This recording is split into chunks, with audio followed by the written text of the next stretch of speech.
Okay, so this is my analysis of sports performance, assignment 3, assessing performance and providing feedback. Okay, so for this I will be assessing the performance of Josh Morris. Okay, so Josh's profile is his name's Josh Morris. He's 18 years old. He plays for Bristol Academy male football. His position is as a forward. His height is 5 foot 10 inches and he weighs 64 kilograms. Okay, so with the physiological test we carried out, what I carried out, in the BATAX test, which tests reactions, Josh scored a result of 42. This is a good score according to normative data. We then done the vertical jump. This tests for power. Josh scored 54 centimeters, which shows that he's above average looking at normative data.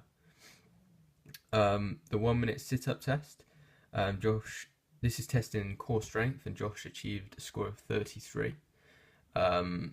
This is below average according to normative data and shows that this is an area for improvement. We then done the 1 minute press up. This tests upper body strength. Josh scored 44 in this test and says that he is average according to normative data.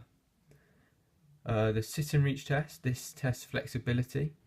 Josh scored a result of 25 centimeters. This shows that it was an excellent result according to normative data. In the sprint test, this tests for speed. Josh scored a result of 2.98 seconds over 20 meters. This shows that this is excellent according to normative data. Again, the Illinois agility test, Josh scored 14.63 seconds, again showing that it was an excellent result according to normative data. Okay, so the feedback I'm going to give Josh on his physiological testing. So how his results will impact his performance. So looking at his strengths, in the BATAX test, which is his reactions, this was good and shows that it will help his game through alertness and helping him to be aware. For example, like when the ball is played into him, he'll be able to have a good idea of what's around him, be able to react to opposition's positions on the pitch and help his team affect the game. Looking at the 20-meter sprint test, we can see Josh has good speed.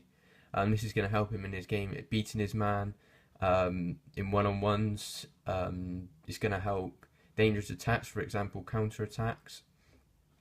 And again, yeah, with keeping up with play, so with a counter-attack, Josh can help his teammate from a defensive position, for example, and by running up the pitch to help with the counter-attack. He can also help with recovery runs, so if his team has lost the ball, with his speed he'll be able to get back and into a position that can help his team defensively. Moving on to the vertical jump test, we see that Josh has good power. This is going to help him again with his speed and acceleration, getting off the mark. This is sort of with explosive power. This is also important in like heading and tackling. However, the weaknesses of Josh's performance was regarding strength. So in the sit-up test, his core strength was core strength was below average. So this is an area for improvement. So this in the game is going to affect him. It's going to affect his balance, his stature, which is important in football for shooting, passing. For example, with balance, holding the ball up against a defender, it makes it more easy to be knocked over with balance. And again, with shooting, if he's about to take a shot, a little push could put him off, and therefore the shot could go totally off target. Yeah, all of these are important in football. Again, with upper body strength,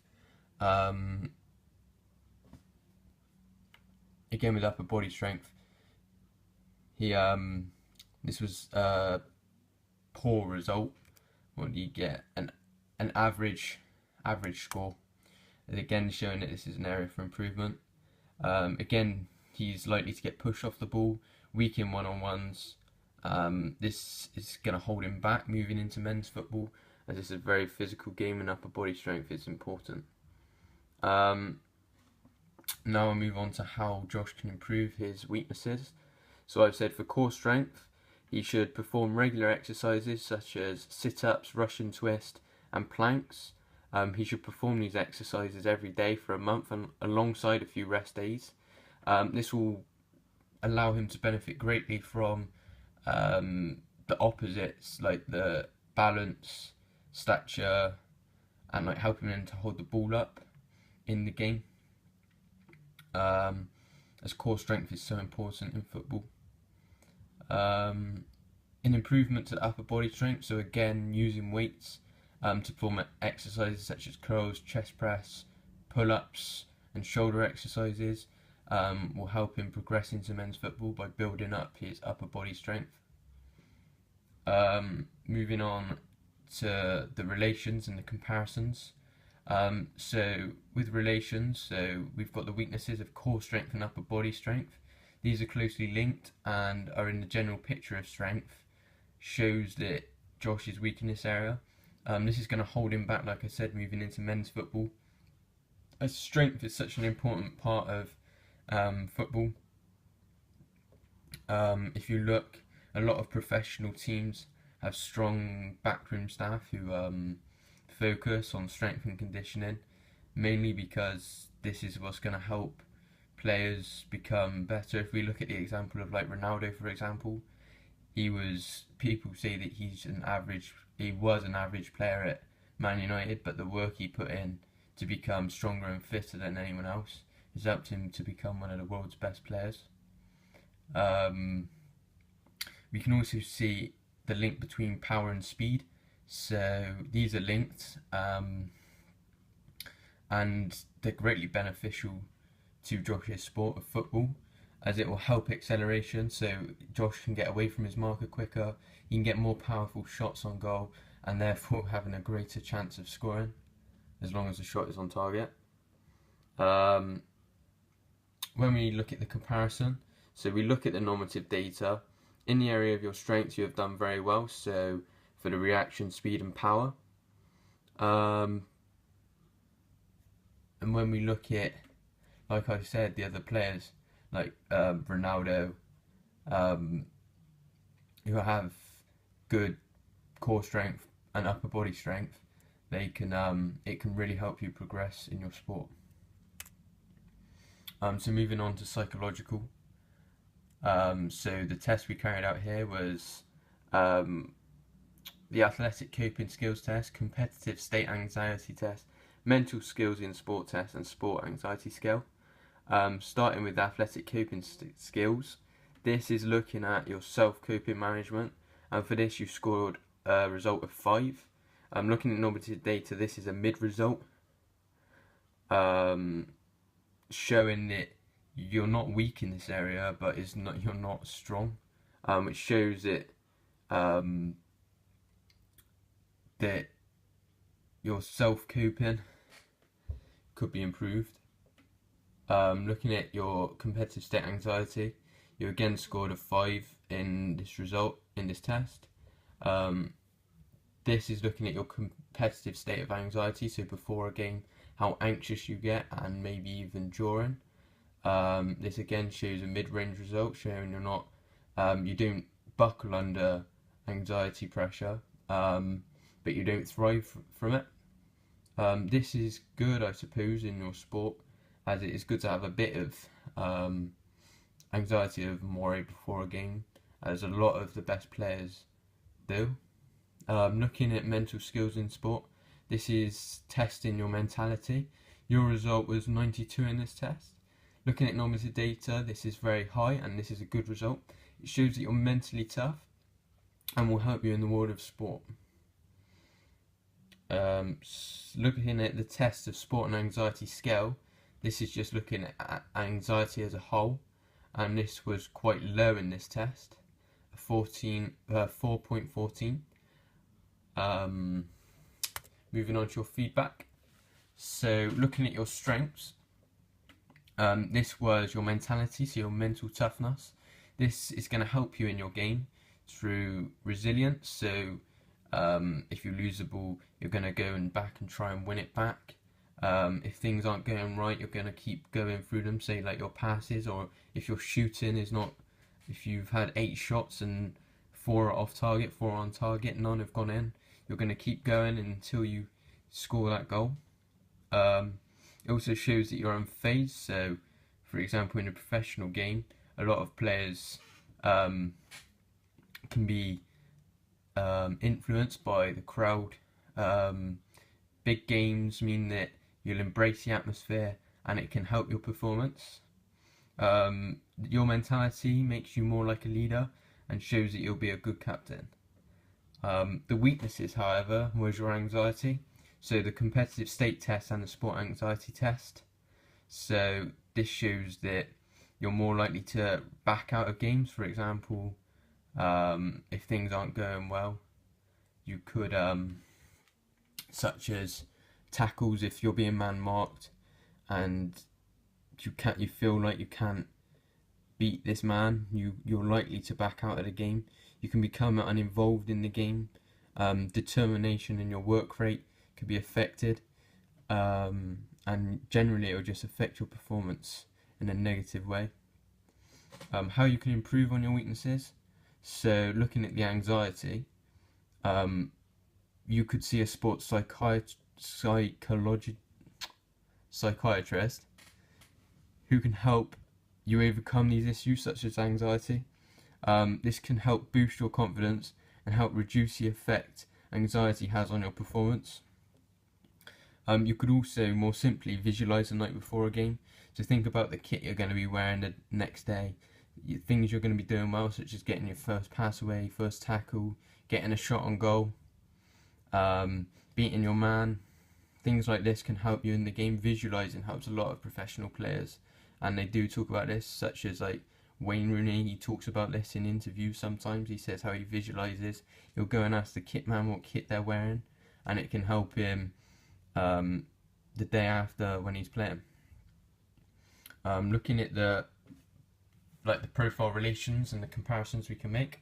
So the relations, really they're quite both contrasting results.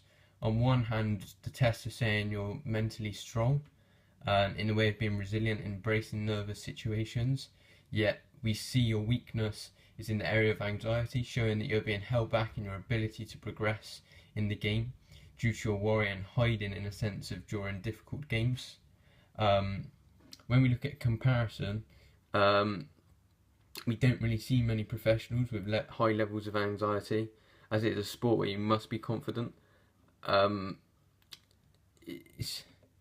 It's not only your ability but the decision you make that are the right ones. Your mental toughness is a vital ingredient in being a successful athlete, however. So the ability to keep going when something's going wrong is what some of the best footballers and athletes are made of. So this is a good comparison we can make between you and some professional athletes. And moving on to the technical tests, we looked at your ability at shooting. So the 2 tests I carried out was the penalty kick. This is looking at your dead ball technique. Here with my scoring, you achieved a score of 8. There's not really any normative data due to the fact this is a test I've created, and the scoring, well, it's high, it's a good result, but the scoring technique I've carried out is out of 10, and I've compared you against similar athletes from the academy and the same level you're playing at. Fades of agility running with a finish. So for this we've done a little agility circuit with balls being played into you with a finishing. For this you scored a result of 9. This again is good, a good result. Okay, so the feedback. So your strengths for this test was your dead ball technique was very good. You scored 8 out of 10. This is going to help you, of course, when you're taking a penalty, but also it can be game related. So for things like your kicking technique, which shows that it's good, you're generating good power, and is also going to help accuracy. And of course, seeing as you're a forward, this is important in your game. Secondly, again, yeah, like I said, so the technique's going to help you with your positioning as a forward. Moving on to the condition finishing, so agility run with a finish. This is a game related drill. So for example, it simulates you running past players with or without a ball and getting into a position to make a chance to score. It shows that you're a good agile player. This makes you a good dribbler. This is going to help you in your position as a forward, not only to help you create chances for other players through dribbling, but also shows you're a conditioned finisher as well. For this test, that you didn't really have any weaknesses, so to say. How you can improve weaknesses, I've said as you didn't really have any weaknesses in these tests, we can always say there is some room for you to improve. In the future, instead of comparing you to footballers at the same level as you, we could look at comparing you to an elite athlete, so the grading criteria could be different, looking at the normative data and also the scoring. This is going to help to show where you can improve to make it to that next level. So for example, we could look at semi-professional footballers in like Forest Green, for example, or Weston-super-Mare. We could also look at a Premier League player and see how you compare there. In addition, you can also improve through exercises such as the penalty shootout. This is going to help you in the dead ball technique, so you can really think about how your technique is going to create more power and make it more difficult for the goalkeeper to work out where your shot is going. Additionally, with the condition finishing drill, this was again very good from you. To improve, we could increase the amount of agility work before the shot, making it more difficult. We could also have more shots from different angles, such as a cross, a low pass, and a drilled pass, for example, increasing the difficulty of the test. Moving on to the profile relations and the comparison. So looking at the relation, both the dead ball technique and condition finishing are linked. This is in the sense that you are a forward and shooting is an important part of your game. This is going to affect your performance by you being more confident in front of goal, scoring more goals, and being able to put an end product to a dribble or a run you have made. Looking at a comparison, so when I looked at your shooting ability compared to an elite athlete such as Wayne Rooney, you didn't do too bad. I looked at things such as your run-up, stance and strike, and also your follow-through, which I'll go through now. Okay, so this is the comparison I made through the penalty kick. Okay, so on the left we see Wayne Rooney's penalty, and on the right we see yours. We'll start with the run-up. So as we can see, you and Rooney both have quite a similar run-up. It's both angled. You've got one foot behind, one arm, both arms sort of like one out and one sort of in across the body, sort of like performing a swinging action. This is going to create like momentum for you to build power. So we also see like the stance. So with the stance, you've got both of you plant your left foot on the ground, showing that you're right-footed. You both have your right leg in quite a strong flex position. No extended positions, alright. You've then got you're both looking down at the ball, and your arms are again in a very similar position, so it's showing your technique is very good. And then again with the strike, we see how your bodies both twist and your head remains looking at the ball. This shows that you're probably both shooting in the same area of the goal, but we look at your arms and they're both in very similar positions. Your left arm is across the front of your body, while the right is swinging behind. We also see how the connection is both off of the laces of the foot. and this shows that you're very similar in your technique to Wayne Rooney, which is very good, seeing as the levels between you, between what you play, is pretty big gap. And moving on to the last test. So the last test I done was a tactical test. So after watching you perform in a game of football, I have scored you out of 10. These are again in comparison to other players on the pitch and playing at the same sort of level as you. So I looked at off-ball movement, decision making and positioning. With off-ball movement, you scored 7 out of 10. No normative data for this, but again this is a good score obviously. Decision making, you scored a 5 here. This is, I would say, more of a weakness in your game, and an area for improvement. And then again you've scored an 8 for positioning, which is important for your position. With feedback, your off-ball movement was very good. This is important as a forward. It's going to help you get into scoring positions, lose your marker so that a ball can be threaded through to you from the midfield.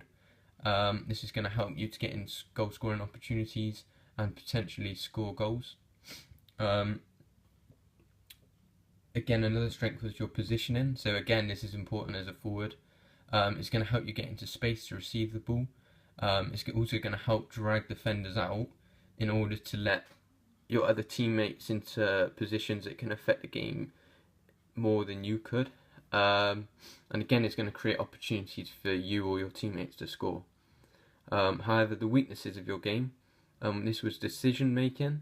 So here you've scored a 5 out of 10. Decision making is important in football in order to be confident in your awareness of your next move. So for example, good decision making is going to help.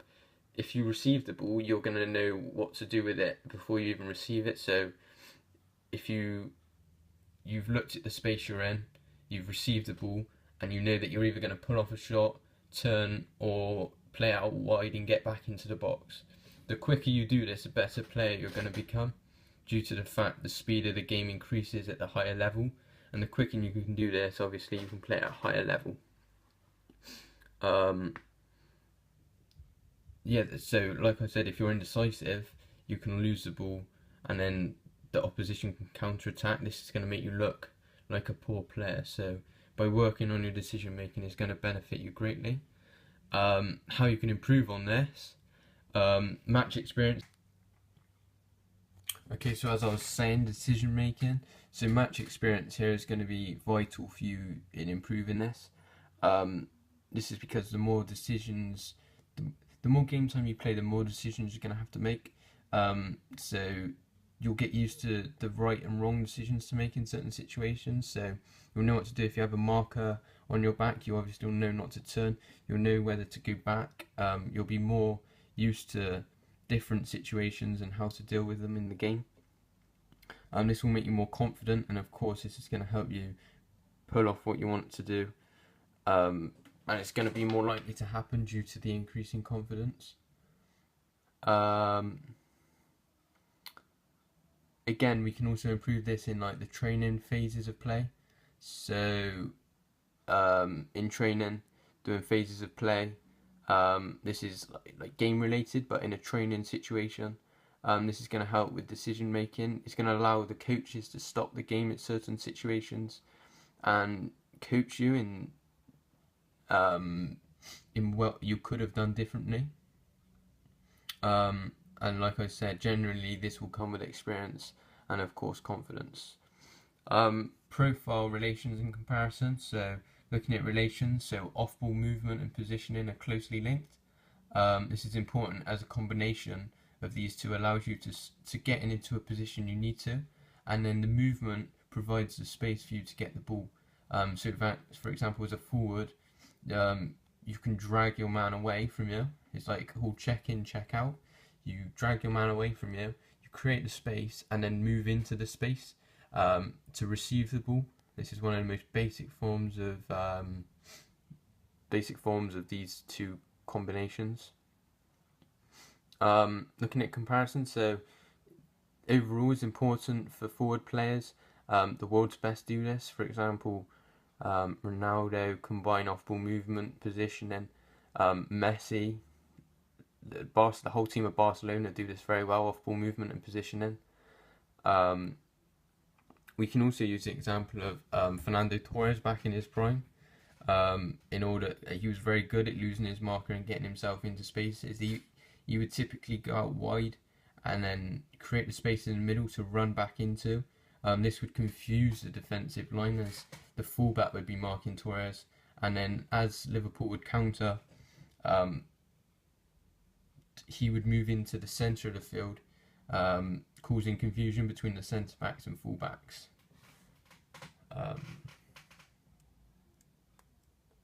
And that's it. That's the end of my presentation.